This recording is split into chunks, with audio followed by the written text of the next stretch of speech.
Shalom sahabat Lexio Divina yang dikasih Tuhan.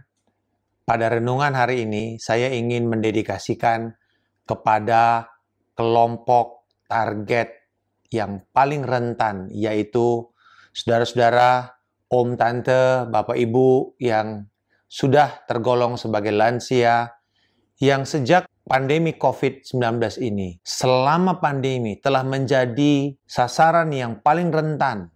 Tetapi setelah pandemi, bukan hanya secara fisik saja menjadi terancam, tetapi juga secara psikis, secara sosiologis menjadi sangat terancam. Bukan hanya karena kesehatan yang menurun, karena imunitas yang menurun, tetapi juga adalah masalah psikologis, yaitu pandemi ini telah menimbulkan ketakutan dan ketidakpastian yang berkepanjangan. Belum lagi rasa kesepian karena terisolir. Dan nanti pada saat gereja sudah mulai, salah satu juga yang tidak disarankan untuk beribadah adalah kelompok lansia. Sehingga apa pengharapan kepada saudara-saudara kita? Bisa saja ini adalah orang tua kita, yang kemudian di tengah-tengah seperti ini mereka tetap memerlukan penghiburan, kekuatan, dan tetap menjadi kuat.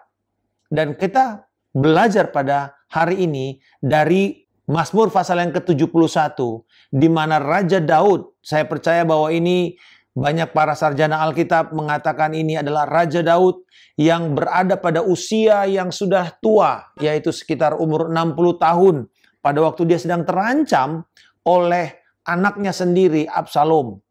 Dan pada waktu itu kita akan melihat bagaimana pemazmur ini berdoa kepada Tuhan pada masa tuanya. Dan kita akan belajar apa yang dibangun oleh pemazmur ini, dua hal utama yang dia bangun, tetapi kemudian di hal yang kedua ini kita melihat ada tiga perkara yang sejak awal menjadi kebiasaannya. Pada waktu dia berdoa kepada Tuhan, dia berseru kepada Allah, dan dia membangun pengetahuannya akan Allah.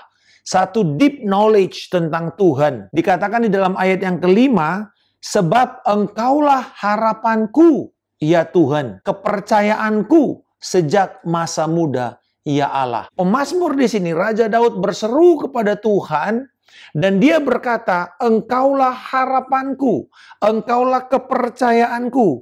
Sebelumnya dia berkata bahwa Tuhan, engkau adalah perlindunganku. Engkau adalah gunung batuku, tempat aku bisa berteduh.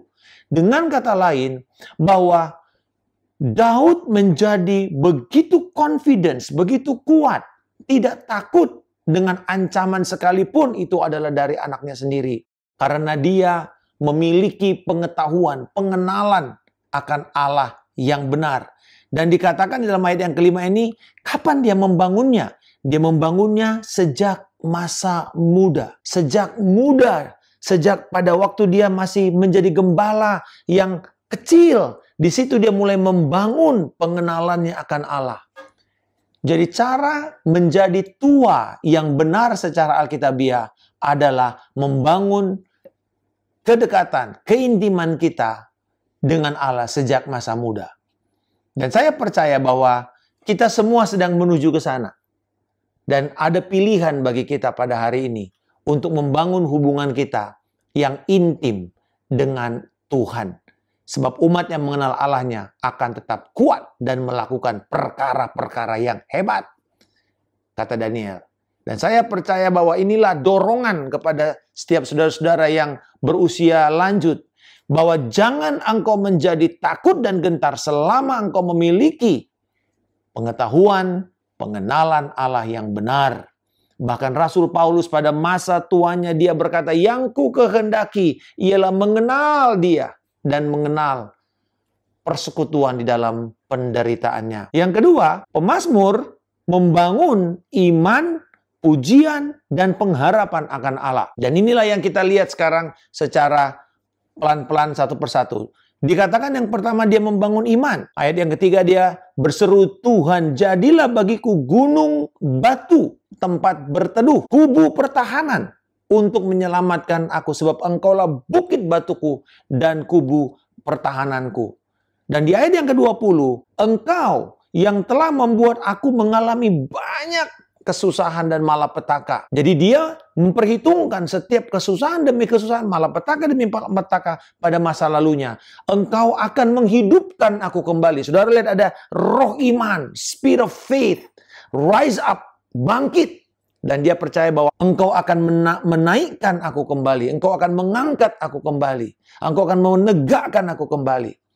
Saudara-saudara, ada satu kekuatan dari kaum lansia. Yaitu kekuatannya bukan pada fisik, karena pasti secara fisik menurun, tetapi kepada mental bertahan hidup. The spirit or the mentality of a survivor. Karena Bapak, Ibu, Saudara-saudara sekalian yang sudah melewati usia ini, saudara melewati masa sulit pada tahun 98, saudara melewati masa sulit tahun 2004, saudara melewati masa sulit mungkin pada tahun 60-an, tahun 70-an, bahkan juga mungkin ada yang sampai pada masa perang kemerdekaan. Dan saya percaya bahwa apa yang kita alami sekarang ini, gereja memang lahir dari masa krisis, dan gereja akan tetap kuat dan bertahan pada masa krisis. Itulah ciri orang percaya. Jadi sampai kita berusia lanjut, tidak akan pernah ada kesulitan-kesulitan yang berkurang. Karena Alkitab berkata kesulitan akan makin banyak. Tetapi seperti pemazmur ini berkata, engkau akan membangkitkan aku kembali. Jadi bukan hanya kita membangun iman, tetapi juga membangun pujian kepada Tuhan. Dikatakan bahwa waktu aku datang dengan keperkasaan, keperkasaan Tuhan Allah hendak memasyurkan. Ada kebiasaannya untuk membangun pujian. Kita tahu bahwa Daud adalah seorang pemuji.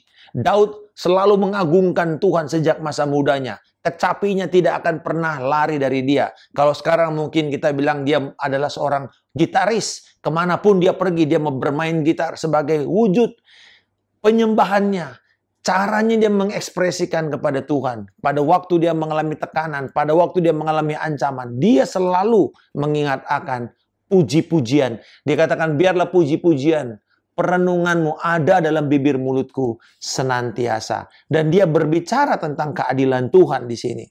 Dan saya percaya bahwa mari terus Bapak, Ibu, Saudara-saudara kalian memuji Tuhan. Bangun dari sekarang roh puji-pujian itu. Dan yang terakhir, bukan hanya membangun kepercayaan atau iman, membangun pujian, tetapi juga membangun pengharapan. Put hope in you. Karena dikatakan, tetapi aku senantiasa mau berharap dan menambah puji-pujianmu. Mulutku akan menceritakan keadilanmu dan keselamatan yang daripadamu sepanjang hari. Saya percaya bahwa inilah sebuah kesempatan kita bisa memuji Tuhan. Terus menerus roh kita bersyukur kepada Dia. Kalau kita membangun ini sejak masa muda, yaitu roh yang bersyukur, roh yang memuji, roh yang fokus kepada firman Tuhan, kita akan menjadi orang-orang yang lebih baik. Sayangnya, kebiasaan banyak orang, termasuk orang Kristen, adalah fokus kepada problem mereka, bukannya kepada janji Tuhan. Sehingga akhirnya, pada waktu mereka tumbuh dan menjadi tua, mereka grumpy, mereka menjadi orang yang fokus hanya kepada kepahitan, kepada persoalan, dan kemudian menjadi sangat tidak menyenangkan. Tapi pada hari ini, para orang tua, ada kabar baik kepada saudara. Belajar firman Tuhan. Saya mendengar ada beberapa saudara-saudara kita, Bapak Ibu yang rindu untuk belajar firman terus sekalipun masa sulit. Ya memang mungkin agak gaptek karena nggak bisa paham akan teknologi. Tetapi telepon, belajar firman, hubungi para hamba-hamba Tuhan, hubungi pendeta, gembala saudara, dan belajar firman Tuhan. Akan bangun kebiasaan dan kebenaran itu. Dan juga di dalam penyembahan dan doa. Dan mari hari ini kita percaya, dan bagi saudara yang memiliki orang tua, percaya bahwa ini juga waktu di mana kita mendorong dan menguatkan mereka supaya mereka tetap memiliki hubungan pribadi dengan Tuhan.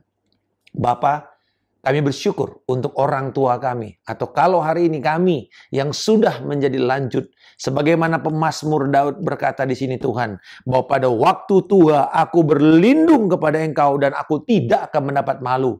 Dan firman Tuhan berkata bahwa Engkau tidak akan ditelantarkan, Engkau tidak akan dipermalukan, Engkau tidak akan diasingkan, kata Tuhan, karena firman akan membuat engkau tumbuh dan roh Tuhan yang ada pada engkau akan menyala-nyala senantiasa. Sekalipun usiamu berlanjut, tapi rohmu akan terus-menerus menghidupkan akan semangatmu, dan engkau akan menyatakan kemasyuran Tuhan kepada banyak orang. Kami berdoa memberkati para orang tua, orang-orang lansia Tuhan saat ini, dan mereka akan tetap bersuka cita dan menyatakan kebaikan-Mu kepada dunia. Di dalam nama Tuhan Yesus Kristus kami berdoa.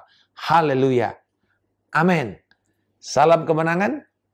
Saya Pendeta Markus Simanjuntak.